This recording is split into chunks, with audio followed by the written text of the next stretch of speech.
po yung yung timeline or yung kailan po sila makakabalik dito sa kailang mga kabahayan is conforme pa po sa sitwasyon ng bahay nila or sitwasyon po ng lugar na babalikan po nila, no. So hintayin po natin yung assessment ng LGUs po nila kung kailan sila pwede makabalik.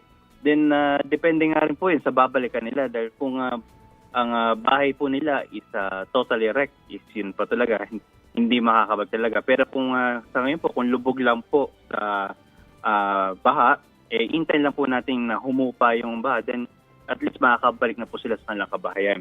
Then for assistance naman po, no, kung ang bahay po nila is partially damaged or kumbaga repairable pa naman po, ang Office of Civil Defense naman po ay may pinapamahagi pong shelter repair kit na pinapamahagi po din na pwede po lang gamitin na panimulang pagpapaayos sa kanilang mga kabahayan.